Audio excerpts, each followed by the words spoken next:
ચક્રવર્તી શાંતિનાથ વૈરાગ્ય. હસ્તિનાપુર વૈશાખ વદ 14. આજે મહારાજા શાંતિનાથ ચક્રવર્તીનો જન્મદિવસ ઉજવાઈ રહ્યો છે. હસ્તિનાપુરમાં સર્વત્ર મહાન ધામધૂમ ચાલી રહી છે. પ્રભુના અવતારને આજે 75,000 વર્ષ પૂરા થયા છે. ચારે કોર મંગલવાજા વાગી રહ્યા છે. ઠેર ઠેર ધજા પતાકા ને ઘેર ઘેર તોરણ શોભી રહ્યા છે. દેશો દેશથી ઉત્તમ ભેટ લઈને 1,000 રાજાઓ ઉત્સવમાં ભાગ લેવા આવ્યા છે. મહારાજા શાંતિનાથ પણ રાજ દરબારમાં જવા માટે તૈયાર થઈને દર્પણમાં મુખ દેખી રહ્યા છે.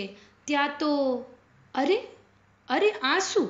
મહારાજા એકાએક ચમક્યા. દર્પણના પ્રતિબિંબમાં પહેલા જે સુંદર રૂપ દેખાયું તે બીજી ક્ષણે બદલી ગયેલું દેખાયું. ક્ષણમાં આવું પરિવર્તન? દેહની આવી ક્ષણભંગુરતા? અથવા ચક્રવર્તી પદ અને મુનિદશા એ બંને રૂપ તેમણે જોયા. તે જ વખતે તેમને પોતાના નિર્મળ જ્ઞાન દર્પણમાં પોતાના અનેક ભવના અનેક રૂપ દેખાયા. હું જ તે સર્વાત સિદ્ધિમાં હતો ને હું જ તે ધનરથ તીર્થંકરનો પુત્ર હતો. વળી વિદેહ ક્ષેત્રમાં તે ક્ષેમંકર તીર્થંકરનો પુત્ર વજ્રાયુધ ચક્રવર્તી પણ હું જ હતો. અરે બીજા ભોગોની તો શી વાત, આ ચક્રવર્તી પદની વિભૂતિ પણ મારે માટે કાંઈ નવી નથી. પૂર્વે હું તે પણ પામી ચૂક્યો છું. એટલું જ નહીં, તેને છોડીને મેં સાધુ દશા પણ સેવી છે. મારા રત્નત્રય નિધાન પાસે બીજા કોઈ નિધાનની શું કિંમત છે? આ પ્રમાણે દર્પણમાં દેખાયેલો પ્રતિબિંબ નિમિત્તે પોતાના પૂર્વભવોનું જાતિસ્મરણ થતાં જ પ્રભુ શાંતિનાથ ચક્રવર્તી વૈરાગ્ય પામ્યા અને વિચારવા લાગ્યા કે અરે મારા જીવનના 75,000 વર્ષ તો વીતી ગયા. મારે હજી કેવળ જ્ઞાન સાધવાનું છે. આ ક્ષણભંગુર વૈભવોમાં કે રાગમાં રોકાવું મને હવે ન પાલવે. બસ આજે જ હું આ રાજ વૈભવને છોડીને દીક્ષા અંગીકાર કરીશ અને જીન બનીશ. જન્મદિવસના ઉત્સવને રોકો. જન્મથી આત્માની શોભા નથી. જન્મ તે તો આત્માને કલંક છે. મારે હવે એ શરમજનક જન્મ ફરીથી નથી લેવો. હવે શુદ્ધ ઉપયોગી થઈને અમે કેવળ જ્ઞાન પામશું ને મોક્ષને સાધશું. આવા ચિંતનપૂર્વક પ્રભુ દીક્ષા લેવા તૈયાર થયા. રાજસભામાં ખળભળાટ મચી ગયો. અરે ઇન્દ્રસભા પણ ખળભળી ઉઠી. પ્રભુ રાજપાટ છોડીને દીક્ષા લઈ રહ્યા છે એ જાણતા જ લોકો તો આશ્ચર્યથી થંભી ગયા. નૃત્યકારોના નૃત્ય અટકી ગયા ને વાજાવાળાના વાજા બંધ થઈ ગયા. શું કરવું તે કોઈને સૂઝ્યું નહીં. અરે હજી તો જન્મગાંઠ ઉજવાય છે, ત્યાં પ્રભુ દીક્ષા લઈ લેશે? શું થાય છે તે જોવા સૌ આતુર બન્યા. તે પ્રભુ સન્મુખ જોઈ રહ્યા. મહારાજા શાંતિનાથ તો પોતાના વૈરાગ્ય ચિંતનમાં એકાગ્ર છે. 12 ભાવના વડે સંસારનું અસારપણું ચિંતવીને પરમ સારભૂત નીચ પરમાત્મ તત્વમાં ઉપયોગ જોડી રહ્યા છે. એવામાં આકાશમાંથી બ્રહ્મ સ્વર્ગના લોકાંતિક દેવો ત્યાં ઉતર્યા. સફેદ વસ્ત્રધારી એ વૈરાગી દેવો જૈન ઋષિ જેવા શોભતા હતા. આવીને તેમણે તીર્થંકર ચરણોમાં વંદન કર્યા અને તેમના પરમ વૈરાગ્યની પ્રશંસા કરી. અહો દેવ, આપ આ ભરત ક્ષેત્રના 16મા તીર્થંકર છો. દીક્ષા માટે આપના વિચાર અતિ ઉત્તમ છે. આપ દીક્ષા લઈને કેવળ જ્ઞાન પ્રગટ કરશો ને જગતના જીવોને મોક્ષ માર્ગ બતાવશો. ભરત ક્ષેત્રમાં ઘણા વર્ષોથી તૂટેલા ધર્મ પ્રવાહને ફરી અછિન્ન ચાલુ કરવાનો સમય હવે પાકી ગયો છે અને તે આપના દ્વારા જ થશે. ધન્ય છે આ ચારિત્રનો અવસર. અમે પણ આ અવસરને માટે ઝંખીએ છીએ. તેથી આપના ચારિત્રનું અનુમોદન કરવા આવ્યા છીએ. આમ સ્તુતિ કર્યા બાદ વંદન કરીને લોકાંતિક દેવો પાછા બ્રહ્મ સ્વર્ગમાં ચાલ્યા ગયા. એ જ વખતે કરોડો દેવો સાથે પ્રભુનો જય જયકાર કરતા ઇન્દ્રો આવી પહોંચ્યા. પ્રભુને દીક્ષાવનમાં લઈ જવા માટે દેવલોકમાંથી સર્વાત સિદ્ધિ નામની દિવ્ય પાલખી પણ તેઓ સાથે લાવ્યા હતા. આ પ્રસંગે એક તરફ તો મહારાજા શાંતિનાથે રાજપુત્રને રાજ્ય સોંપીને તેનો રાજ્યાભિષેક કર્યો અને બીજી તરફ ઇન્દ્રોએ પ્રભુ શાંતિનાથનો દીક્ષા અભિષેક કર્યો તથા દેવલોકથી લાવેલા દિવ્ય વસ્ત્રાભૂષણો પહેરાવ્યા. આશ્ચર્ય થાય છે કે જન્માભિષેકની જેમ પ્રભુના દીક્ષા પ્રસંગે પણ ઇન્દ્રે ક્ષીરસાગરના જળ વડે પ્રભુનો અભિષેક કર્યો અને દેવલોકના ઉત્તમ વસ્ત્રાભૂષણ પહેરાવ્યા. બસ ભગવાન શાંતિકુમારનું સંસારમાં આ છેલ્લું જ સ્નાન અને આ છેલ્લા જ વસ્ત્રો. દીક્ષા પહેલા ઇન્દ્રે ભગવાનની સ્તુતિ કરતા કહ્યું કે હે દેવ, મોક્ષ ગમન માટેની આપની તીવ્ર વૈરાગ્ય ધારા દેખીને બિચારો ચારિત્ર મોહ મરણની બીકથી થરથર ધ્રુજી રહ્યો છે અને આપના મિલન માટે આતુર એવી મોક્ષ સુંદરી ખુશી થઈ રહી છે. હે પ્રભો, સંસારના ધર્મ અર્થ અને કામ એ ત્રણ પુરુષાર્થ તો આપે અનેક ભવથી સિદ્ધ કરી લીધા છે. હવે મોક્ષ પુરુષાર્થનો અવસર આવ્યો છે તે મહાન આનંદની વાત છે. કામ પુરુષાર્થ વડે આપ કામદેવ થયા, અર્થ પુરુષાર્થ વડે આપ ચક્રવર્તી થયા અને ધર્મ એટલે કે પુણ્ય પુરુષાર્થ વડે આપ તીર્થંકર થયા. હવે અંતિમ મોક્ષ પુરુષાર્થ વડે આપ પરમાત્મા બનશો. વૈરાગ્યપૂર્વક સૌની વિદાય લઈને વનમાં જવા માટે પ્રભુ પાલખીમાં આરૂઢ થયા. વાહ, પાલખી પણ કેવી, જેનું નામ સર્વાત સિદ્ધિ. સર્વાત સિદ્ધિમાંથી આવેલા ભગવાન પુનઃ સર્વાત સિદ્ધિમાં આરૂઢ થયા ને પોતાના સર્વ અર્થની સિદ્ધિ માટે વનમાં ગમન કર્યું. પ્રભુ જ્યારે પાલખીમાં આરૂઢ થયા ત્યારે ઇન્દ્ર પોતાના હાથનો સહારો આપ્યો.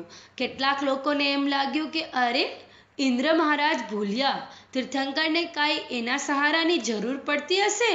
પણ ના, એ ભૂલ્યા ન હતા. એ ઇન્દ્ર પણ કાંઈ જેવા તેવા ન હતા. તે જાણતા હતા કે હું પણ હવે આ ઇન્દ્ર પર્યાય પૂરી થતા મનુષ્ય થઈને પ્રભુના જેવી જ દીક્ષા લઈશ ને કેવળ જ્ઞાન પ્રગટ કરીને મોક્ષમાં જઈશ. મોક્ષની સાધના તો ચાલુ જ છે ને મારે પણ હવે ભવનો અંત છે. આ વાત પ્રભુને પોતાનો હાથ આપીને તે ઇન્દ્રે પ્રસિદ્ધ કરી. એ રીતે પ્રભુની સાથે મોક્ષની સાથીદારી કરી. વાહ ઇન્દ્રરાજ વાહ, ધન્ય છે તમને. તમે તીર્થંકર પ્રભુના માત્ર સેવક નથી, તમે તો તીર્થંકરના મિત્ર છો.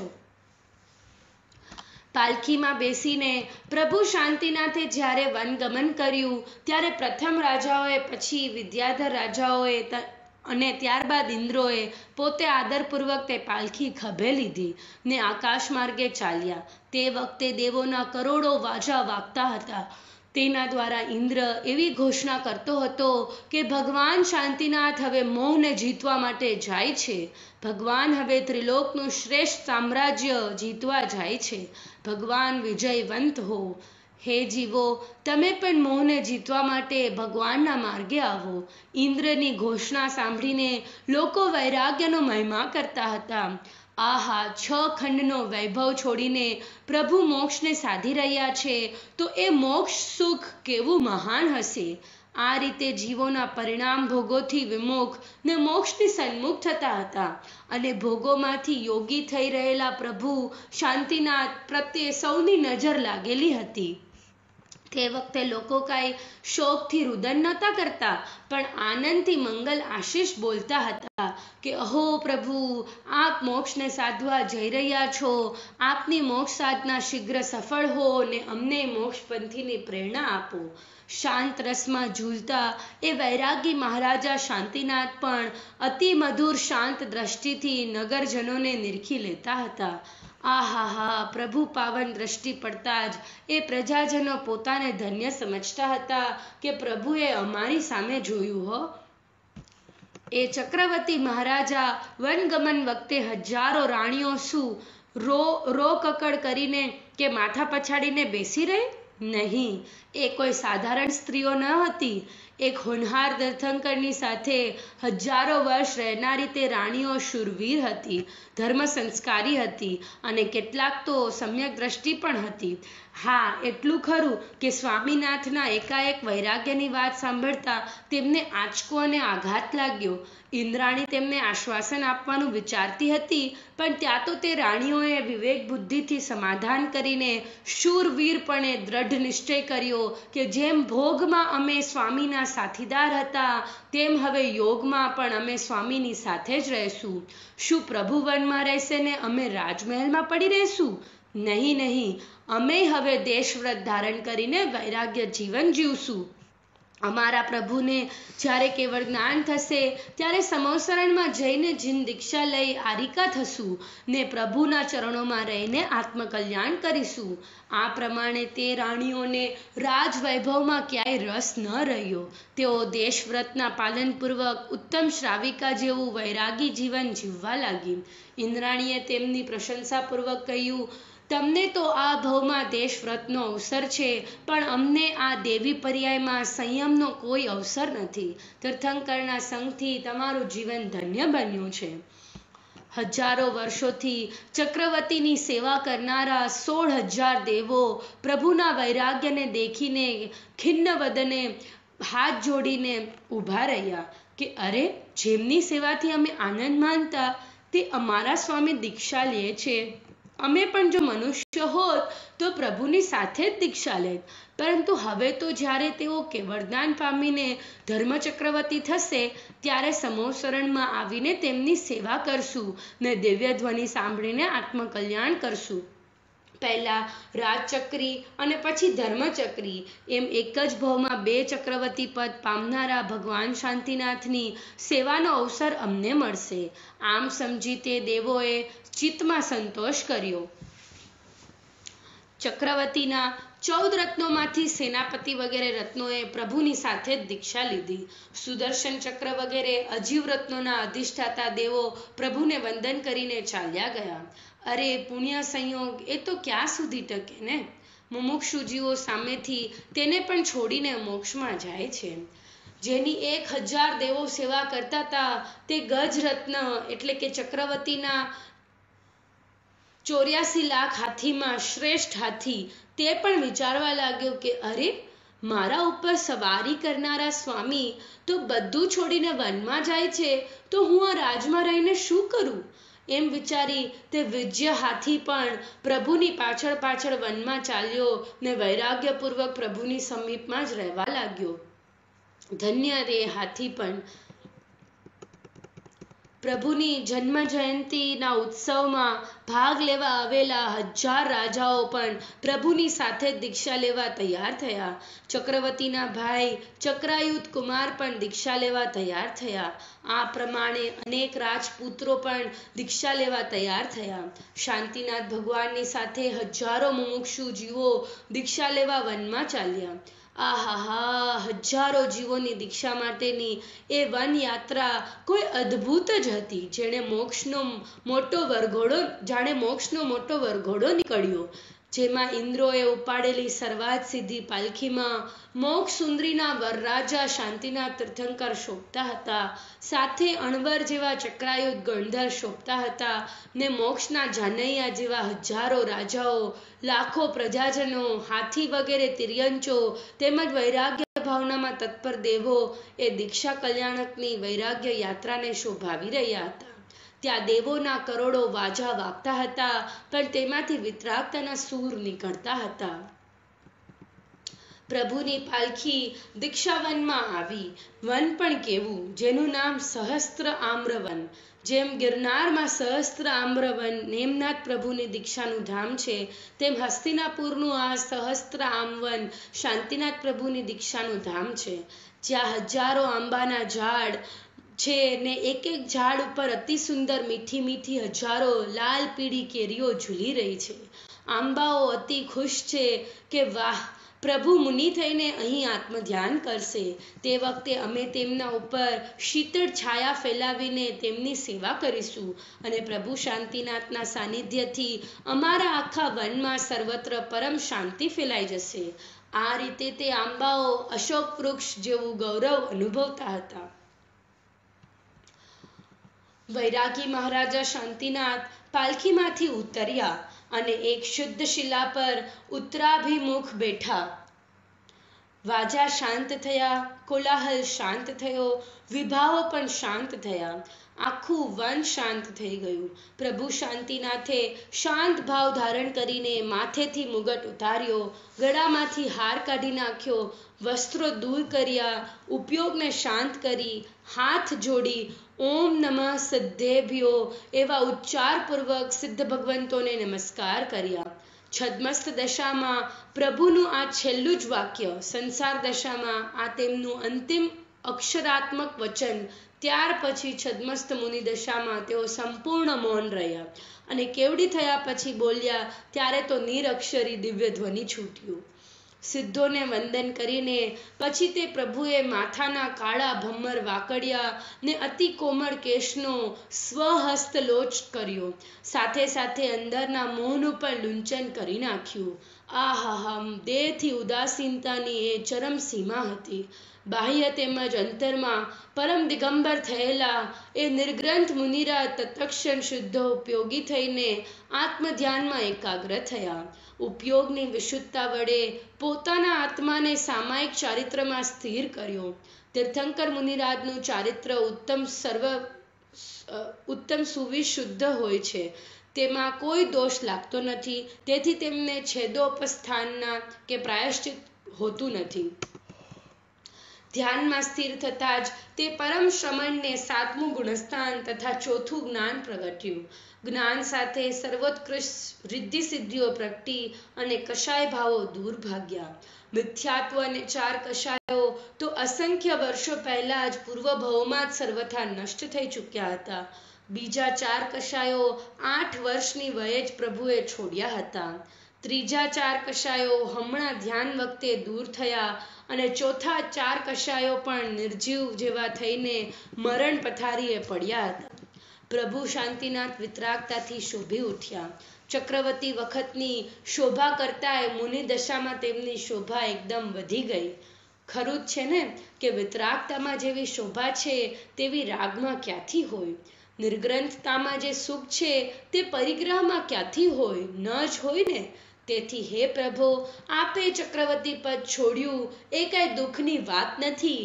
આપે તો એનાથી પણ મહાન એવા પરમેશ્વર પદને લેવા માટે ચક્રવર્તી પદને છોડ્યું છે. પરમ અતિન્દ્રિય સુખ લેવા માટે ઇન્દ્રિય સુખોને છોડ્યા છે. ચંચળ અને અસુચિથી ભરેલી 96,000 સ્ત્રીઓને છોડીને સ્થિર અને પવિત્ર એવી મોક્ષ સુંદરીમાં આપ આસક્ત થયા છો. મોક્ષના 3 રત્નોને લઈને આપે સંસારના 14 રત્નો છોડ્યા છે. આ રીતે હે પ્રભુ, આપે જે ત્યાગ કર્યો તેના કરતાં વધુ ગ્રહણ કર્યું છે. ખરેખર આપ જ હે ઉપાદેયના પરમ વિવેક કરનારા છો. આપ સ્વયં મોક્ષ માર્ગ છો. આપ પોતે જ ધર્મ છો. કેમ કે આગમ વિશે કૌશલ્ય છે ને મોહ દ્રષ્ટિ વિનષ્ટ છે. વિતરાગ ચરિતા રૂઢ છે તે મુનિ મહાત્મ ધર્મ છે. પ્રભુ શાંતિનાથે ચક્રવર્તી પદમાંથી નીકળીને પરમેષ્ઠી પદમાં પ્રવેશ કર્યો. 12 ભવના સાથીદાર એવા તેમના ભાઈ ચક્રાયુધ કુમારે પણ પ્રભુની સાથે જ દીક્ષા લીધી.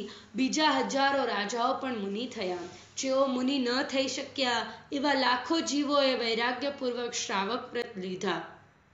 કેટલાય તિર્યંશ જીવો પણ વૈરાગ્ય પામી વ્રતધારી થયા. અરે, જો બાહ્ય વિષયોમાં સુખ હોત તો આ ચક્રવર્તી મહારાજા પાસે તો જગતના સર્વોત્કૃષ્ટ ભોગ ઉપભોગ વિદ્યમાન હતા. છતાં સામેથી તેને છોડીને તેઓ વનવાસી મુનિ કેમ થાત? ને આત્મધ્યાન કેમ કરત, અને એ ચક્રવર્તી પદ કરતાંય અત્યારે મુનિદશામાં તેઓ વધારે સુખી છે એ સ્પષ્ટ દેખાય છે. માટે નક્કી થાય છે કે બાહ્ય સામગ્રીમાં, વિષય ભોગોમાં કે તેના સંગમાં ક્યાંય સુખ છે જ નહીં. સુખ તો ચૈતન્ય સ્વરૂપની અનુભૂતિમાં જ છે. સુખ આત્માનો સ્વભાવ છે ને તેના ધ્યાનમાં જે અતિન્દ્રિય શાંતિ વેદાય છે તે સાચું પરમાર્થિક સુખ છે. ભગવાન શાંતિનાથની ધ્યાન દશા દેખીને ઘણાય જીવો આત્માના અતિન્દ્રિય સુખની પ્રતીત કરીને સમ્યક દર્શન પામ્યા. તીર્થંકર પ્રભુના દીક્ષા કલ્યાણકનો મંગલ ઉત્સવ ઘણાય જીવોના કલ્યાણનું કારણ થયો. મુનિરાજ શાંતિનાથ વારંવાર શુદ્ધ ઉપયોગી થતા હતા.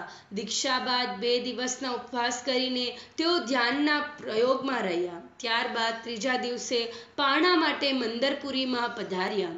આહા, સાક્ષાત મોક્ષ માર્ગ રૂપ આવા અદ્ભુત ઉત્તમ સુપાત્રને પોતાના આંગણે જોતા જ રાજા સુમિત્રને અપાર હર્ષ થયો. તેણે ભક્તિથી પડગાહન કર્યું, પ્રભો પધારો પધારો પધારો. મુનિરાજ શાંતિ પ્રભુ ત્યાં ઊભા રહેતા સુમિત્ર રાજે અત્યંત પ્રસન્નતાપૂર્વક પ્રદક્ષિણા કરીને ફરી નમસ્કાર કર્યા. તે વખતે એ રાજાનું મન શુદ્ધ હતું, વચન શુદ્ધ હતા, કાયા શુદ્ધ હતી, આહાર શુદ્ધ હતો. તેણે ભક્તિથી પ્રભુના પગ ધોયા, સાથે પોતાના પાપો પણ ધોઈ નાખ્યા. મુનિરાજના કરકમળમાં આહારદાન દીધું. એ વખતે તેને પરમ પ્રસન્નતા હતી, હોય જ ને, કેમ કે તીર્થંકરને મુનિદશામાં પ્રથમ આહારદાનના દાતા તરીકે તેને તદ્ભવ મોક્ષગામીપણું પ્રાપ્ત થયું હતું. પોતાના મોક્ષથી કોને આનંદ ન થાય. તે આહારદાનની ખુશાલીમાં એ જ વખતે આકાશમાં પહેલું દેવોના દુદુંભી વાજા વાગતા હતા, બીજું રત્નવૃષ્ટિ થતી હતી, ત્રીજો અહોદાનમ મહાદાનમ એમ કહીને દેવો તે દાનની પ્રશંસા કરતા હતા, ચોથું શીતળ વાયુ સહિત સુગંધી જળના છાંટણા થતા હતા, અને પાંચમું દેવો પુષ્પવૃષ્ટિ કરતા હતા. ત્યાં દાન ઉત્તમ હતું, દાતા મહાન હતા, અને સુપાત્ર તો સર્વોત્કૃષ્ટ હતા. તેથી પુણ્ય પ્રભાવે તત્કાળ ત્યાં પંચ આશ્ચર્ય પ્રગટ્યા. આહા, એક વખતના 6 ખંડના સ્વામી અને સુવર્ણ રત્નના થાળમાં જમનારા તે આજે સર્વથા વસ્ત્ર પાત્રના પરિગ્રહ રહિત થઈને રાગ વગર હાથમાં જ ભોજન કરે છે. વાહ, જૈન મુનિઓની વિતરાગતા તે જગતમાં અજોડ છે. 28 મૂળ ગુણોના ધારક એ શુદ્ધ દિગંબર મુનિરાજનું ચિત્ત અતિન્દ્રિય આનંદના ભોગવટામાં એવું પ્રીતિવંત બની ગયું હતું કે પૂર્વે ભોગવેલા ચક્રવર્તી પદના ભોગોનું તેમને સ્મરણ પણ થતું ન હતું. 5 ઇન્દ્રિય વિષયોને તેમજ ક્રોધાદિ કષાયોને તેમણે જીતી લીધા હતા, અને 22 પ્રકારના પરિશહોને સહન કરવા તેઓ સમર્થ હતા. જોકે તેઓ તીર્થંકર હોવાથી દશમશક, અદર્શન વગેરે ઘણા ઉપસર્ગ પરિષતો તેમને આવતા જ ન હતા. પુણ્ય પ્રતાપે બધી ઋતુઓ તેમજ જમીન તેમને અનુકૂળ બની જતી હતી. તેથી શીત, ઉષ્ણ કે કાટા કાકરા વગેરે પરિષઓ તેમને આવતા જ ન હતા. તેમજ કોઈ ક્ષુદ્ર જીવ જંતુઓ તેમને ઉપદ્રવ કરતા ન હતા. ઉલટું તેમના સાનિધ્યમાં બીજાના ઉપદ્રવો પણ દૂર થઈ જતા હતા. પરમ સામ્ય ભાવથી ક્યાંય પણ રાગના પ્રતિબંધ વગર આત્મસાધના કરતા કરતા તે શાંતિનાથ મુનિરાજે 16 વર્ષ સુધી સુક્ષેત્રમાં વિહાર કર્યો. તેઓથી જ્યાં જ્યાં જતા ત્યાં સેંકડો ગાંવ સુધી સર્વે જીવો શાંત પરિણામી થઈ જતા. ક્યાંય વેર વિરોધ, અશાંતિ કે દુષ્કાળ રહેતા નહોતા. મૈત્રી ભાવનું પાવન ઝરણું સર્વે જીવોના અંતરમાં વહેતું હતું. ત્યાં સિંહને અઢેલીને સસલા નિરાતે ઊંઘતા, ગાયનું વાછરું સિંહણને પોતાની માતાની જેમ ધાવતું ને સિંહણ જીભ વડે તેને ચાટીને વહાલ કરતી. સિંહણનું બચ્ચું ગાયને પ્રેમથી ધાવતું ને ગાય નિર્ભયપણે પણ પરમ પ્રેમથી તે બચ્ચાને જોઈ રહેતી. નોળિયો અને સર્પ બંને સાથે રમતા. પ્રભુની સમીપમાં સર્વે મનુષ્યો અત્યંત વાત્સલ્યથી એકબીજાની ધર્મભાવના પુષ્ટ કરતા. તીર્થંકર શાંતિનાથ જોકે મુનિદશામાં મૌન રહેતા તો પણ તેમની શાંત આંખો અને ઉપશાંત મુદ્રાથી જરતા શાંત રસ દેખીને ભવ્ય જીવો આત્માના શાંત સ્વભાવને દેખી લેતા હતા. આત્માનો સ્વભાવ ક્રોધાદિ વગરનો કેવો શાંત છે તે પ્રભુની મુદ્રા વગર બોલીએ પણ દેખાડી રહી હતી. જો કે પ્રભુ એકલ વિહારી જીનકલ્પી હતા, છતાં ચક્રાયુધ વગેરે મુનિવરો તેમજ પેલો હાથી પણ તેમની નિકટમાં જ રહ્યા કરતા હતા. તીર્થંકરનો સંગ મૂકીને દૂર જવાનું તો કોને ગમે? એ પ્રમાણે 16 વર્ષ સુધી મૌનપણે આત્મસાધના કરીને મોક્ષ માર્ગમાં આગળ વધતા એ શાંતિનાથ મુનિરાજ પુનઃ હસ્તિનાપુરીના સહસ્ત્ર વનમાં પધાર્યા. હસ્તિનાપુરીના પ્રજાજનો પોતાના મહારાજાને મુનિદશામાં દેખીને મહાન હર્ષ પામ્યા. જ્યાં દીક્ષા લીધી હતી તે જ વનમાં આવીને શાંતિનાથ મુનિરાજ ધ્યાનસ્થ થયા. સાથે ચક્રાયુધ વગેરે હજારો મુનિવરો પણ તે વૈરાગ્ય વનમાં આત્મધ્યાન કરતા હતા. પછી ત્યાં જે મહાન આનંદકારી ઘટના બની તેનું વર્ણન હવે વાંચશો. કેવળ જ્ઞાન. પોષ સુદ 11નો મંગલ દિન છે. હસ્તિનાપુરીના સુંદર ઉદ્યાનમાં હજારો આંબા અકાળે પોષ માસમાં પણ પાકીને કેરીથી ઝૂમી રહ્યા છે. કેમ કે મુનિરાજ શાંતિનાથ પ્રભુ તે વનમાં બિરાજી રહ્યા છે ને આત્મધ્યાન કરી રહ્યા છે. પહેલા સુદર્શન ચક્ર વડે 6 ખંડને જીતનારા પ્રભુ હવે મુનિ દશામાં શુદ્ધ ઉપયોગ વડે મોહને જીતવા અને અખંડ જ્ઞાનને સાધવા માટે 3 કરણ વડે સુસજ્જ બન્યા છે. મોહનો સર્વથા નાશ કરવા માટે અને નવક્ષાયિક લબ્ધિ સહિત કેવળ જ્ઞાન સામ્રાજ્ય પ્રાપ્ત કરવા માટે પુણ્યજન્ય એવું આ સુદર્શન ચક્ર કામ નહીં આવે એમ સમજીને પ્રભુએ તે ચક્ર છોડી દીધું ને શુક્લ ધ્યાન રૂપી ધર્મચક્ર ધારણ કર્યું. એ ચક્રના તેજથી ડરીને કર્મની ઘણી પ્રકૃતિઓ ક્ષય પામી ગઈ. ઘણી ખરી કર્મ પ્રકૃતિઓ આવતી અટકી ગઈ. અરે મેઘરથના ત્રીજા ભવથી શરૂ થયેલી ને અસંખ્ય વર્ષોથી સતત બંધાતી એવી તે તીર્થંકર પ્રકૃતિ પણ આવતી હવે બંધ થઈ ગઈ. મોક્ષની સંપૂર્ણ સાધનામાં ઉદ્યમી તે મહામુમુક્ષુને હવે જરાય કર્મબંધન કેમ પાલવે? પ્રભુ મોહની ઘણી ખરી સેનાનો નાશ તો પહેલા શુદ્ધ ઉપયોગ વડે કરી જ ચૂક્યા હતા. બાકી બચેલા નજીવા મોહને મારતા શી વાર? શુક્લ ધ્યાન ચક્ર વડે ઝપાટાબંધ સ્વજ્વલન કષાય ઉપર પ્રહાર કરીને તેનો નાશ કર્યો ને વિતરાગતા પ્રાપ્ત કરી લીધી. રાગના અત્યંત અભાવને લીધે હવે તેમને કોઈ કર્મનું બંધન થતું ન હતું, માત્ર નિર્જરાજ થતી હતી. એ રીતે મોહના મોટા દરિયાને તરી ગયા પછી તરત જ ફરી બીજી વાર તે શુક્લ ધ્યાન ચક્ર ચલાવીને બાકીના 3 ઘાતી કર્મોરૂપ અરીને એક સાથે હણીને પ્રભુ અરિહંત થયા ને નવક્ષાયિક લબ્ધિના અખૂટ નિધાન સહિત કેવળ જ્ઞાન સામ્રાજ્ય પ્રાપ્ત કર્યું. નમો અરિહંતાણમ.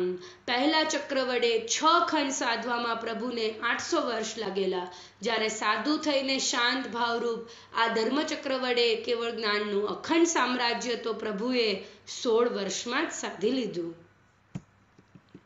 હે અરિહંતા, અમને આશ્ચર્ય એ વાતનું થાય છે કે મોહ જેવા મહાન શત્રુને તેમજ ઘાતી કર્મો જેવા ઘોર દુશ્મનોને પણ હણવા માટે આપે જરાય ક્રોધ ન કર્યો.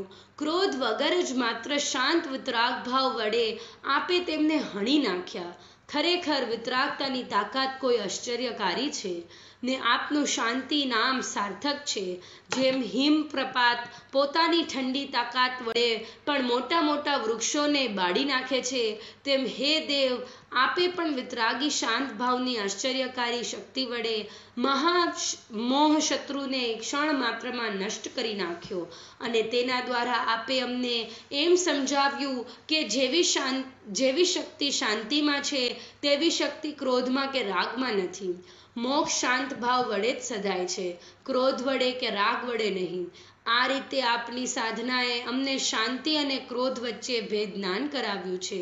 જે મહાન કાર્ય વિતરાગતા વડે આપે કર્યું તે કાર્ય શું ક્રોધી કે રાગી જીવ કરી શકે ખરા?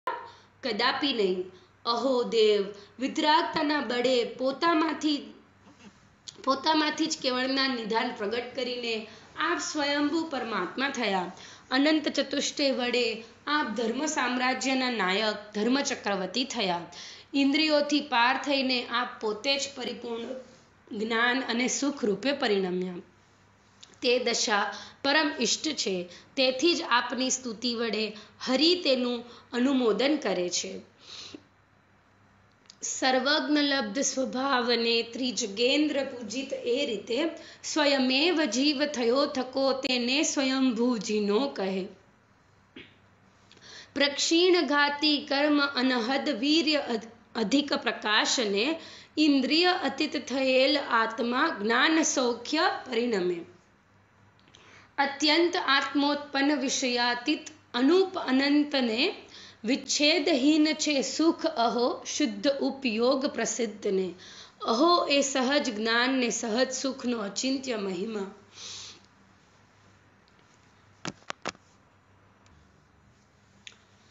પ્રભુ શાંતિનાથ સર્વજ્ઞ થઈને એવા જ્ઞાન અને સુખ રૂપે પરિણમ્યા. 3 લોક આનંદમય આશ્ચર્યથી ખળભળી ઉઠ્યો.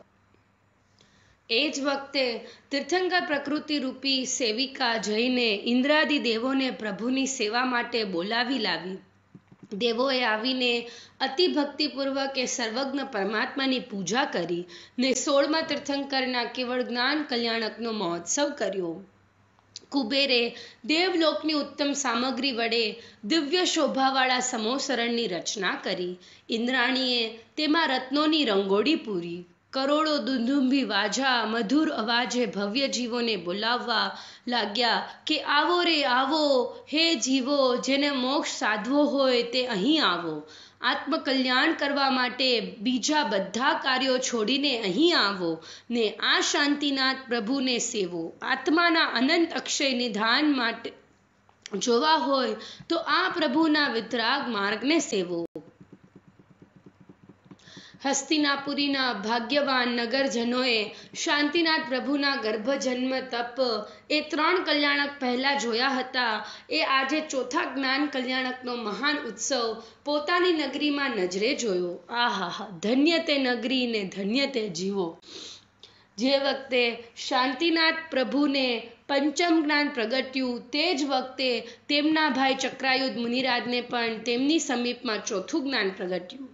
2 ભાઈ, એક તીર્થંકર થયા ને બીજા તેના ગણધર થયા. દિવ્ય સમવસરણની 12 સભા દેવો, મનુષ્યોને તિર્યંચોથી ઉભરાઈ ગઈ. આશ્ચર્ય છે કે ત્યાં જગ્યાના માપ કરતા બેસનારા જીવોની સંખ્યા ઘણી વધારે હોવા છતાં જરાય ભીડ થતી ન હતી. પ્રભુના દર્શનમાં સૌ એવા લીન હતા કે કોઈ આકુળતા ન હતી. પ્રભુની દિવ્ય વાણી સર્વાંગેથી નીકળી તે સૌએ શાંતિપૂર્વક સાંભળી. પ્રભુએ આત્મતત્વનો પરમ ગંભીર મહિમા બતાવતા કહ્યું, હે જીવો, આ જીવ તત્વ પોતે સ્વતંત્ર સત છે. તે અનાદિ અનંત પોતાના ઉત્પાદ વ્યય ધ્રુવ સ્વરૂપમાં વર્તનારું છે. જ્ઞાન અને આનંદ તેનો મુખ્ય સ્વભાવ છે કે જે જીવ સિવાય બીજે ક્યાંય નથી. દરેક આત્મા પોતાના સ્વકીય અસંખ્ય પ્રદેશોમાં રહીને પ્રત્યેક સમયે જાણે છે ને પરિણમે છે. તેથી તે સમય છે. તે જ્ઞાન અને પરિણમન સ્વરૂપ આત્મા સ્વપરનું ભેદનાન કરીને જ્યારે પરથી વિભક્ત પોતાના જ્ઞાન સ્વરૂપને જાણે છે ને તેમાં જ એકત્વરૂપ પરિણમે છે ત્યારે તે સ્વસમય છે. તે સુંદર છે, તે જ શુદ્ધ અને સુખી છે. પણ તે આત્મા જ્યાં સુધી પોતાના જ્ઞાન સ્વરૂપને ભૂલીને પરને જાણતા પર સાથે કે રાગાદિ સાથે એકત્વ રૂપે પરિણમે છે ત્યાં સુધી તે પર સમય છે. તેમાં વિખવાદ છે, અશુદ્ધતા છે અને દુઃખ છે.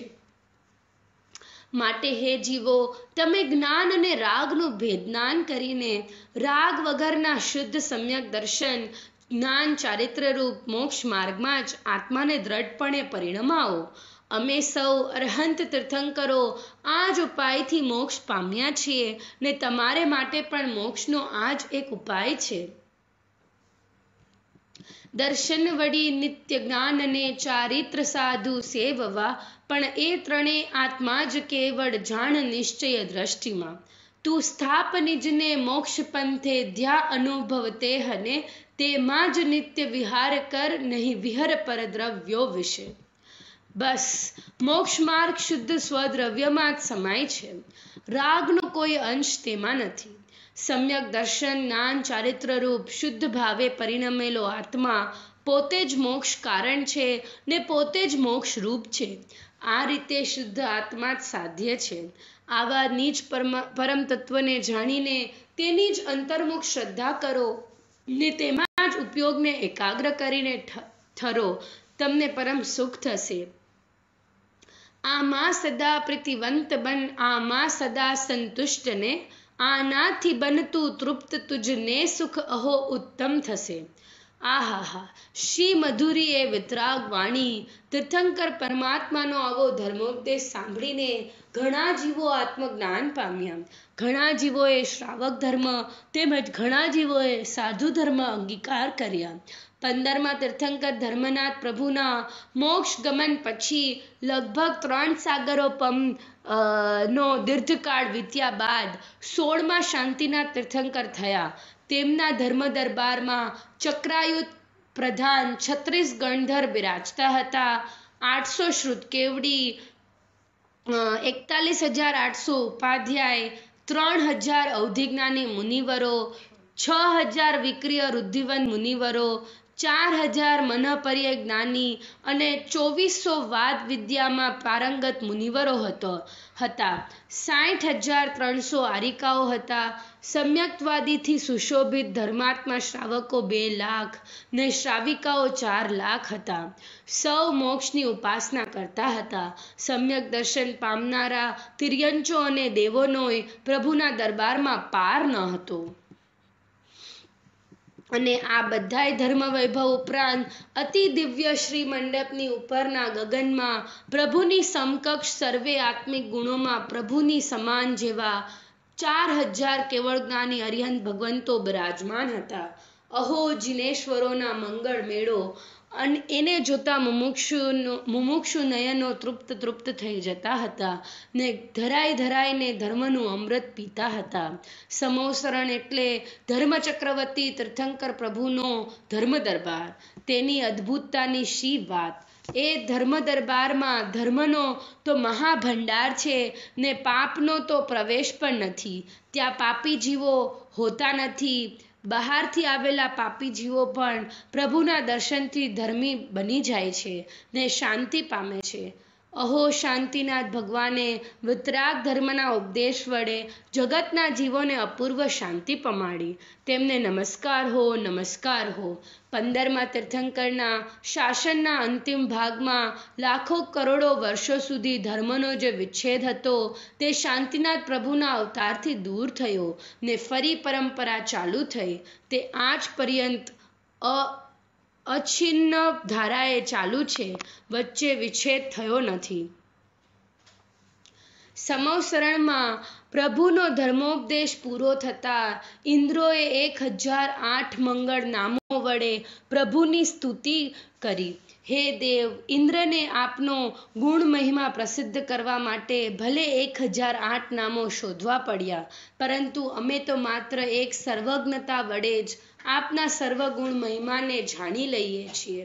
હે પ્રભો, જ્યાં આપની સર્વજ્ઞતાને લક્ષમાં લઈએ છીએ ત્યાં આપના અનંત ગુણોનો એક સાથે સ્વીકાર થઈ જાય છે. વચન વડે તો સંખ્યાત જ ગુણો ને તે પણ ક્રમથી જ બોલી શકાય છે.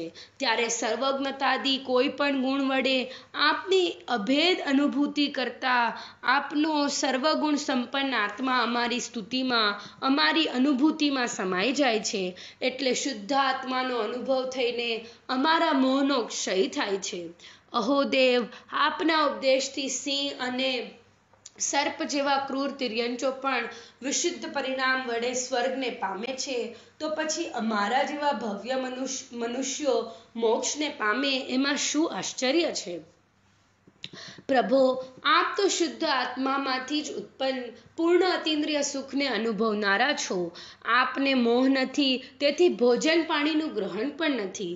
કેવળ જ્ઞાનની સાથે આપનો આ એક આશ્ચર્યકારી અતિશય છે કે 25,000 વર્ષો સુધી અરિહંત દશામાં મનુષ્ય દેહ સહિત વિચરવા છતાં આપને કદી પણ ભૂખ તરસની વેદના ન થઈ ને કદી ખોરાક પાણીનું ગ્રહણ ન કર્યું. આહાર વગર જ આપનામાં અનંત વીર્ય અને અનંત સુખ હતું. હા, જો કે આપને હજી વેદનીય કર્મ હતું, પરંતુ મોહ કર્મના સાથ વગરનું તો બિચારું સાવ મરેલા જેવું હતું. આત્મામાં તેની કોઈ અસર જ ન હતી અને શરીરની સુંદરતાને સાચવનારા પુણ્ય પરમાણુઓ આહાર વગર સ્વયમેવ શરીરમાં આવી જતા હતા. પ્રભો, જેઓ આપની સર્વજ્ઞતાને કે આપના પૂર્ણ સુખને નથી ઓળખતા, એવા અજ્ઞાની જનોની બુદ્ધિમાં આપના કેવળ જ્ઞાનનો આ અતિશય પ્રતીતિમાં આવવો મુશ્કેલ છે, કેમ કે વિષયો વગરના આત્મસુખને તેઓ જાણતા જ નથી. વળી હે જીનેશ, આપ લોકોત્તર છો, સામાન્ય મનુષ્યની માફક નથી, તો આપના શરીરની છાયા પડતી નથી, આંખ મટકું મારતી નથી, આપ પૃથ્વી પર ચાલતા, આપ ચારે દિશાથી દેખનારા ચતુર્મુખ ભગવંત છો અને એક સાથે બધી ભાષાઓ બોલવા છતાં મોઢું નથી ખોલતું. એ પણ શું આશ્ચર્યની વાત નથી? આવું આશ્ચર્ય હે કેવડી પરમાત્મા, આપના સિવાય બીજે ક્યાં છે?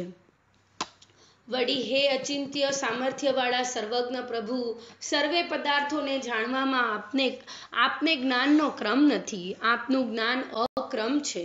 ગગનમંડળમાં મંગલ વિહાર વખતે આપના પગલામાં પણ ક્રમ નથી, ક્રમથી પગલા ભર્યા વગરનું આપનું ગમન છે. આ રીતે જ્ઞાન અને ગમન બંનેમાં આપ ક્રમથી રહિત છો. આપના શ્રી વિહાર વખતે આગળ આપના ધર્મ વિજયને પ્રસિદ્ધ કરતું 1000 આરાવાળું રત્નમય ધર્મચક્ર કરોડો વાજા અને કરોડો ધજાઓ સહિત ચાલે છે. ચક્રવર્તી પદ વખતે આપના ચક્રની સેવા 1000 દેવો કરતા હતા. અત્યારે તીર્થંકર પદ વખતે આપના ધર્મચક્રને અસંખ્ય દેવો સેવા કરી રહ્યા છે. એનો પ્રભાવ ત્રણેય લોકમાં વર્તે છે. હે શાંતિનાથ પ્રભો, પૂર્વ ભવમાં 2 વખત આપ તીર્થંકરના પુત્ર થયા. ઇન્દ્ર સભામાં આપની પ્રશંસા થઈ. મહાવીર તીર્થંકરના આત્મા સાથે પણ ત્રિપૃષ્ઠના ભવમાં આપને મામા ભાણેજનો સંબંધ થયો. આપ બળભદ્ર થયા, ચક્રવર્તી પણ થયા, ઇન્દ્ર થયા, સર્વાત સિદ્ધિમાં પણ ગયા. અંતિમ ભવમાં ફરીને બીજી વાર ચક્રવર્તી થયા, કામદેવ થયા ને છેવટે જીનદેવ થઈને તીર્થંકર પણ થયા અને હવે સર્વોત્કૃષ્ટ સિદ્ધિ પદવીને ધારણ કરવાની તૈયારી છે. આ ભરત ક્ષેત્રમાં 25,000 વર્ષ સુધી તીર્થંકરપણે મંગલ વિહાર કરીને આપે મોક્ષનો માર્ગ ખુલ્લો કરી દીધો. હે દેવ, આપના અવતાર પહેલા 7 તીર્થંકરોના શાસનના અંત ભાગમાં ધર્મનો વિચ્છેદ થયેલો, પરંતુ આપ શ્રીએ પ્રસિદ્ધ કરેલો મોક્ષ માર્ગ નિર્બાધપણે આજે પંચમકાળમાં પણ અછિન્નપણે ચાલી રહ્યો છે. તેથી પુરાણકાર ગુણભદ્ર સ્વામી કહે છે કે હે બુદ્ધિમાન જીવો, ભગવાન શાંતિનાથનું તમે શરણ લ્યો, કેમ કે આજે જે ધર્મશાસન પ્રવર્તી રહ્યું છે, જે મોક્ષ માર્ગ ચાલી રહ્યો છે, તે તેના આદ્ય ગુરુ ભગવાન શાંતિનાથ છે. ભગવાન શાંતિનાથ ચક્રવર્તી પદમાં 25,000 વર્ષ રહ્યા અને તે છોડ્યા પછી ધર્મચક્રવર્તી થઈને તીર્થંકર પદે પણ 25,000 વર્ષ રહ્યા. અંતે જેમ ચક્રવર્તી પદ છોડ્યું, તેમ હવે તીર્થંકર પદને પણ છોડીને પ્રભુ મોક્ષમાં જવા માટે તૈયાર થયા. જ્યારે તેમનું આયુ 1 માસ બાકી રહ્યું, ત્યારે તેઓ સમ્મેદ શિખર પર આવીને સ્થિર થયા. વિહાર અને વાણી બંધ થયા. વૈશાખ વદ 14ના રોજ ત્રીજા શુક્લ ધ્યાન વડે સમસ્ત યોગોનો નિરોધ કરીને પ્રભુ અયોગી થયા અને બીજી જ ક્ષણે ચોથા શુક્લ ધ્યાનમાં પ્રવેશ કર્યો. કર્મની 148 પ્રકૃતિમાંથી સમસ્ત ઘાતી કર્મો સહિત કુલ 63 પ્રકૃતિઓનો તો સર્વથા નાશ પ્રભુએ કેવળ જ્ઞાન પામતા પહેલા જ કરી નાખ્યો હતો. બાકીની 85માંથી 72નો અથવા તેમાંથી જેટલી હોય તેટલીનો સંસારના દ્વિચરમ સમયમાં નાશ કર્યો અને બાકીની 13 કર્મ પ્રકૃતિનો ચર સમયમાં નાશ કરીને પ્રભુ મુક્ત થયા, સિદ્ધ થયા, અશરીરી થયા, કર્મ રહિત થયા, વિભાવ રહિત થયા, પૂર્ણ શુદ્ધ સ્વભાવ રૂપે પરિણમ્યા. અનાદિ સંસાર તત્વને સર્વથા છોડીને પોતે સ્વયં અભૂતપૂર્વ એવા મોક્ષ તત્વરૂપ થઈ ગયા ને સિદ્ધાલયમાં જઈ બિરાજ્યા. ત્યાં સર્વે ચૈતન્ય ગુણો એ જ તેમનું શરીર છે. ચૈતન્ય સ્વભાવનું નિર્બાધપણું એ જ તેમનું સર્વોત્કૃષ્ટ પરમ સુખ છે. હવે અનંત અનંત કાળ સુધી સદાય તેઓ સિદ્ધપણે જ રહેશે. આહા, એ સિદ્ધ પદનો અપાર મહિમા સ્વાનુભવ વડે જ સમજાય છે. બધાય સંતો એ સિદ્ધ પદને ચાહે છે ને તેનો કેવો અદ્ભુત મહિમા ગાય છે તે તમે પણ જરાક સાંભળો.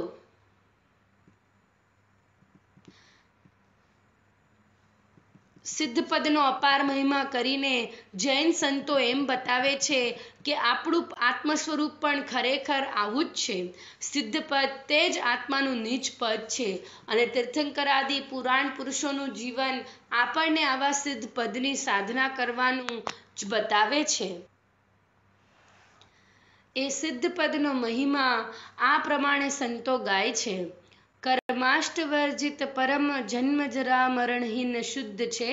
જ્ઞાનાદિચાર સ્વભાવ છે. અક્ષય અનાશ અભેદ્ય છે. અનુપમ અતીન્દ્રિય પુણ્ય પાપ વિમુક્ત અવ્યાબાધ છે. પુનરાગમન વિરહિત નિરાલંબન સુનિશ્ચળ નિત્ય છે. જ્યાં દુઃખ નહીં, સુખ જ્યાં નહીં, પીડા નહીં, બાધા નહીં, જ્યાં મરણ નહીં, જ્યાં જન્મ છે નહીં, ત્યાં જ મુક્તિ જાણવી. નહીં ઇન્દ્રિયો ઉપસર્ગ નહીં, નહીં મોહ વિસ્મય જ્યાં નહીં, નિદ્રા નહીં, ન ક્ષુધા તૃષા નહીં, ત્યાં જ મુક્તિ જાણવી.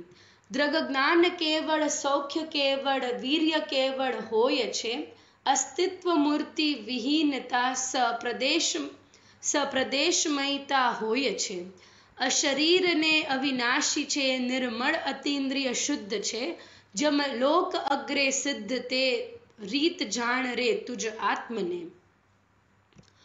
પ્રભુ શાંતિનાથની સાથે તેમના ભાઈ ચક્રાયુધ ગણધર પણ કેવળ જ્ઞાન પ્રગટાવીને મોક્ષપદ પામ્યા. ભવોભવના સાથી મોક્ષ ગમનમાં પણ સાથીદાર બન્યા. ધન્ય એમનું જીવન. પ્રભુના મોક્ષ ગમન વડે સમ્યક શિખરની જે ટૂંક પાવન થઈ તે ટૂંકનું નામ કુંદ પ્રભા. વાહ, કેવું સરસ નામ, કેવું મજાનું ધામ. શાંતિનાથ જીન રાજ કી કુંદ પ્રભુ ટૂંક હે જે, મન વચ તન કર પૂજહુ શિખર સમેદ યજે.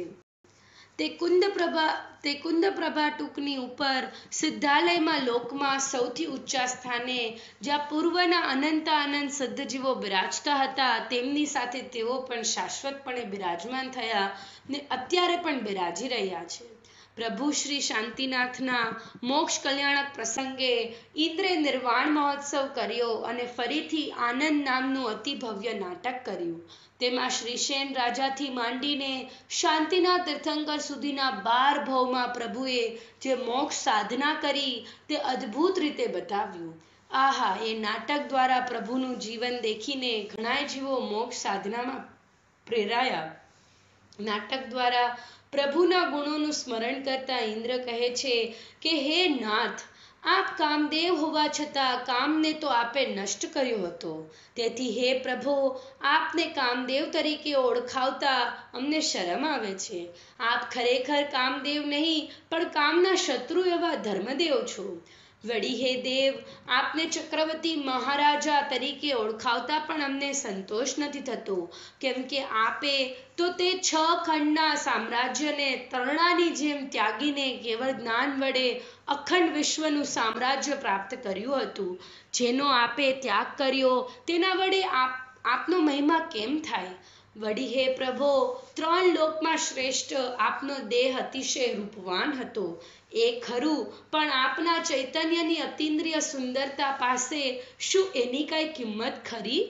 નહીં, કેમ કે જ્યારે આપ સિદ્ધપુરીમાં પધાર્યા ત્યારે એ ચૈતન્યની સુંદરતાને તો સાથે જ લઈ ગયા, પણ દેહની દિવ્ય સુંદરતાનો આપે ત્યાગ કર્યો એટલે તે તો પૂતગલમાં વિલીન થઈ ગઈ.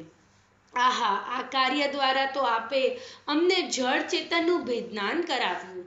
આજે પણ આપના સ્વરૂપનું ચિંતન કરતા જગતના જીવોને ભેદનાન થાય છે ને તેઓ મોક્ષના પંથમાં આવે છે. આપનું શાસન જયવંત છે. શાંતિના તીર્થંકર અને ચક્રાયુધ ગણધર એ બંને જીવો 12 ભવ સુધી સાથે રહીને અંતે મોક્ષ પામ્યા. તે આ પ્રમાણે: પહેલું, પ્રભુ શાંતિનાથ જ્યારે શ્રીશેન રાજા હતા ત્યારે ચક્રાયુધ તેમની અનંદિતા નામની રાણી હતી. બીજું, બંને જીવો ભોગભૂમિમાં ઉપજ્યા. ત્રીજું, પહેલા સ્વર્ગમાં શ્રીપ્રભ દેવ તથા વિમલપ્રભ દેવ થયા. ચોથું, શાંતિનાથનો જીવ અમિત તેજ વિદ્યાધર થયો ને તેને સમ્યક્ત્વ પ્રાપ્તિ થઈ. ચક્રાયુધનો જીવ ત્રિપૃષ્ઠ વાસુદેવનો પુત્ર શ્રી વિજય થયો. તેઓ બંને પરસ્પર એકબીજાના બનેવી હતા. પાંચમું, 13મા સ્વર્ગમાં રવિચુલ અને મણિચુલ દેવ થયા. છઠ્ઠો, અપરાજિત બળદેવ તથા અનંતવીર્ય વાસુદેવ થયા. સાતમો, શાંતિનાથ અચ્યુત સ્વર્ગમાં ઇન્દ્ર થયા. ચક્રાયુધ નરકે જઈ વિદ્યાધર થઈ પછી અચ્યુત સ્વર્ગમાં પ્રતિઇન્દ્ર થયા. આઠમું, શાંતિનાથનો જીવ વજ્રાયુ ચક્રવર્તી તે ક્ષેમંકર તીર્થંકરનો પુત્ર થયો અને ચક્રાયુધનો જીવ તે વજ્રાયુધનો પુત્ર થયો. નવમો, બંને જીવો ગ્રેવેકમાં અહમીન્દ્રો થયા. 10મો, વિદેહમાં ધનરથ તીર્થંકરના પુત્રો મેઘરથ તથા દ્રઢરથ થયા. 11મો, બંને જીવો સર્વાત સિદ્ધિમાં ગયા. અને 12મો, શાંતિનાથ કામદેવ ચક્રવર્તી તીર્થંકર થયા અને ચક્રાયુધ તેમના ભાઈ અને ગણધર થયા. અંતે ભવચક્રનો અંત કરીને બંને જીવો મોક્ષમાં બિરાજે છે. તે મોક્ષગામી મહાત્માઓના મંગલ જીવનનું ચિંતન. સર્વે જીવોને શાંતિ આપો, સર્વે જીવોનું કલ્યાણ કરો, સર્વત્ર મંગળ હો. આહા, સત્પુરુષની એક ક્ષણભરની સંગતિથી પણ જીવનું કલ્યાણ થાય છે, તો પછી ભવ સુખી અત્યંત સૌહાર્દપૂર્વક તીર્થંકરના આત્માનો સંગ કરનારા ભવ્યાત્મા મોક્ષનું પરમ સુખ પામે એમાં શું આશ્ચર્ય છે? પ્રભુ શાંતિનાથનું જીવન ખરેખર અદ્ભુત છે. સંસારના સાધારણ જીવોની વાત તો દૂર રહો, તીર્થંકર કે ચક્રવર્તી વગેરે 63 લાખ મહાપુરુષોમાં પણ શાંતિનાથ ભગવાન જેવી 12 ભવ સુધી વૃદ્ધિગત વિભૂતિ બીજું કોણ પામ્યું છે? પણ એ બધી બાહ્ય વિભૂતિ આત્માથી બહાર, અંદરની ચૈતન્ય વિભૂતિમાં તો બધાય મોક્ષગામી જીવો એક સરખા. માટે હે ભવ્ય જીવો, તમે આત્માનું કલ્યાણ ચાહતા હો તો સંપૂર્ણ ચૈતન્ય વૈભવ સંપન્ન એવા આત્માનું ચિંતન કરો. પ્રભુ જેવું પોતાના આત્માનું સ્વરૂપ છે તેનું ધ્યાન કરો. એ જ પ્રભુ શાંતિનાથની ઉપાસના છે ને એ જ પૂર્ણ શાંતિરૂપ મોક્ષનો પંથ છે. શાંતિનાથ તીર્થંકર દેવે પ્રકાશિત કરેલો આ મોક્ષ પંથ ભરત ક્ષેત્રમાં આજે અછિન્નપણે ચાલી રહ્યો છે. તમે હૃદયમાં તે શાંતિનાથ પ્રભુનું સ્મરણ કરીને આજે જ મોક્ષ માર્ગને અનુસરો. ધ્રુવ અચલને અનુપમ ગતિ પામેલ શાંતિનાથને કરું યાદ મારા આત્મામાં સમ્યક્ત્વ ભાવ જગાડીને. છે સુખ સાચું આપનું ચાખી અહો મુજ આત્મમાં, એ સિદ્ધ સુખને સાધતો આવી રહ્યો તુજ પાસમાં. પુરાણ અદ્ભુત આપનું આ ગૂંથીને ગુજરાતીમાં, બસ જીવન થાય પવિત્ર મારું એ જ આશા હૃદયમાં. હે પ્રભુ શાંતિનાથ, આજે આપના જન્મ દીક્ષા અને મોક્ષ એ ત્રણ કલ્યાણકના મંગલ દિને આપના પવિત્ર જીવનનું આલેખન સોનગઢ મંદિરમાં આપના અભિષેક પૂર્વક પૂરું થાય છે. તે અમને પણ આપના જેવા કલ્યાણ પદની પ્રાપ્તિનું કારણ હો. પંચમ ચક્રવર્તી અને 16મા તીર્થંકર ભગવાન શાંતિનાથનું પવિત્ર અને ધર્મ રોમાંચક પુરાણ અહીં પૂરું થયું. અહીંયા એક જિજ્ઞાસુનો પ્રશ્ન થાય છે કે જે શાંતિની જાત કદી જોઈ નથી, અનુભવી નથી, તેનો પ્રયત્ન કઈ રીતે થાય? તો ઉત્તર છે કે જેને અંદરથી સાચી જિજ્ઞાસા ઉપડી છે તે ખોટી શાંતિમાં સંતોષ પામતો જ નથી. તેને એવો ભાસ થાય છે કે આ શાંતિ તે સાચી શાંતિ નથી, કેમ કે આમાં તો આકુરતા ભાસે છે. સાચી શાંતિમાં આકુરતા ન હોય. ભલે તેણે પૂર્વે સાચી શાંતિની જાતિ કદી અનુભવી નથી, છતાં તેને સાચી જિજ્ઞાસા ઉપડી હોવાથી મંદ કષાયવાળી શાંતિને સાચી શાંતિ માનતો નથી. પણ તેનાથી પાર સાચી શાંતિની જાતિ જ જુદી છે કે જેમાં બિલકુલ આકુરતા છે જ નહીં, એવું તેને ભાવભાસન હોવાથી તે સાચી શાંતિનો સાચા સુખનો પ્રયત્ન કર્યા કરે છે, બીજા કોઈ ભાવોમાં તે સંતોષાઈ જતો નથી.